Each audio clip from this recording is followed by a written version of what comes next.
بسم اللہ الرحمن الرحیم۔ جب آنکھوں سے آنسو ٹپکنے لگے، جب حوصلہ ٹوٹنے لگے، جب خاموشیاں بیان سے باہر ہونے لگے، جب دل ٹوٹنے لگے، تب ذرا رکیے اور رک کر سوچئے، ہاں کوئی نہیں اپنا مگر رب تو ہے نا پاس۔ جب اللہ ساتھ ہے تو کیسا غم، جب اللہ سے کچھ مانگ رہے ہو تو شک میں مت پڑو، یقینی کامل رکھو، وہ دے گا کیونکہ وہی دیتا ہے۔ مایوس مت ہونا، جن کو غم زیادہ ملتے ہیں ان کے لیے رب کی محبت بھی زیادہ ہوتی ہے۔ جسے تم ناممکن سمجھ کر رو دیتے ہو، اللہ وہی تمہیں عطا کر کے خوش کر دے گا۔ اللہ دینا چاہتا ہے تبھی تو خواب دکھا رہا ہے، ہاتھ اٹھا کر مانگنے کی توفیق دے رہا ہے۔ جلد خوشیاں تمہارے مقدر میں ہوں گی انشاءاللہ۔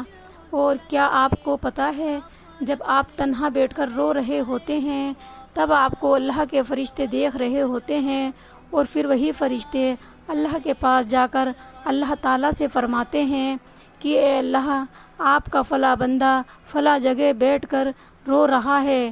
پھر اللہ پاک اپنے فرشتوں سے فرماتے ہیں کہ میرے بندے کے پاس جاؤ اور انہیں چپ کرواؤ، اور فرشتے پھر تھک ہار کر اللہ تعالیٰ کے پاس جا کر کہتے ہیں کہ اے اللہ، آپ کا بندہ ابھی بھی رو رہا ہے، اور پھر فرشتے اللہ تعالیٰ سے پوچھتے ہیں کہ آپ کا بندہ کس چیز کے لیے اتنا رو رہا ہے، جبکہ آپ کے پاس اپنے بندوں کے لیے عطاؤں کا سمندر ہے، آپ انہیں کس چیز سے محروم کیے ہیں؟ تب اللہ تعالیٰ فرماتے ہیں کہ میرا بندہ اس لیے رو رہا ہے کیونکہ میں نے اس سے ان کی کوئی چیز چھین لی ہے جو ان کو بہت زیادہ عزیز ہے، اور وہ اس چیز کو واپس حاصل کرنے کے لیے اتنا رو رہا ہے۔ پھر اللہ پاک اپنے فرشتوں سے فرماتے ہیں کہ میری ذات کی قسم، اگر میرا بندہ اس پر میری رضا کی خاطر صبر کر لیا تو میں اس سے ایسی چیز سے نوازوں گا جس سے پوری کائنات رس کرے گی، اور پھر جو چیز اس سے چھین لی گئی ہے وہ اس چیز کو بھول جائے گا۔ بے شک اللہ ہی ہمارے دلوں کو جانتا ہے۔ ایک بچہ اگر آگ میں چھلانگ لگانا چاہے تو کیا اس کی ماں اسے آگ میں چھلانگ لگانے دے گی؟ بالکل نہیں، کیونکہ اس سے بچہ کو خطرہ ہے جو کہ وہ نہیں جانتا مگر اس کی ماں بخوبی جانتی ہے۔ پر سوچو، وہ رب تو 70 ماں سے بھی زیادہ محبت کرتا ہے، بھلا وہ تمہیں ایسی چیز میں کیوں مبتلا رکھے گا جو تمہارے لیے بہتر نہیں؟ بے شک اللہ ہی جانتا ہے کہ ہمارے حق میں کیا بہتر ہے۔ جب تمہاری زندگی میں کوئی ایسی تکلیف یا پریشانی آ جائے جو تمہارے کنٹرول سے باہر ہو تو ہمیشہ یاد رکھنا اس بات کو کہ آندھی کے پیچھے بھی اللہ کی رحمت کی بارش چھپی ہوتی ہے، آپ کبھی بھی اکیلے نہیں ہوتے۔ ایک لمحہ کے لیے یقین رکھو اپنے اللہ پر، اگر آپ ان کی رضا کی خاطر صبر کر لیں گے تو پھر وہ آپ کی چاہت سے راضی ہو کر انہیں آپ کی تقدیر کا حصہ بنا دے گا۔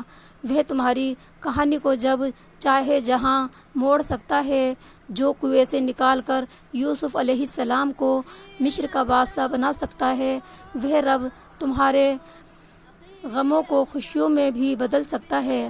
اللہ تعالیٰ فرماتا ہے کہ دعائیں پہاڑوں کو بھی ان کی جگہ سے تبدیل کر سکتی ہے۔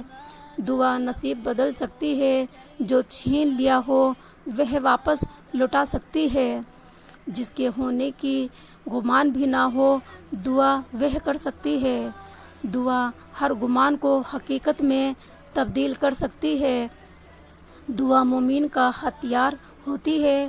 قرآن میں جگہ جگہ تسلی دے رہا ہے، نا امید مت ہو، کمزور نہ پڑو، یقین رکھو تمہارا رب تمہارے ساتھ ہی ہے، تو بس بہت جلد سب ٹھیک ہو جائے گا انشاءاللہ۔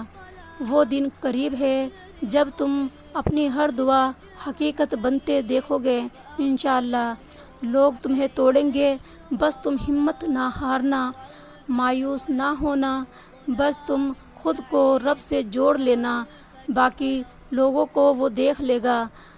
رب اس انسان کو گرنے نہیں دیتا جسے ہر حال میں الحمدللہ کہنے کی عادت ہو۔ دعا کے لیے ہاتھ اٹھانا اور تمہارا مانگنا اللہ کے توفیق کے بنا ممکن نہیں ہے، تو جس نے مانگنے کی ہمت دی ہے وہ قبول بھی ضرور کرے گا انشاءاللہ۔ بس آپ صبر شکر کے ساتھ ہمت نہ ہارنا۔ اسی لیے دوستو، آپ ہمیشہ دعا کرتے رہو، اللہ پاک سے دعا کریں کہ اللہ پاک ہم سبوں کو ان باتوں پر سننے سے زیادہ عمل کرنے کی توفیق عطا فرمائیں۔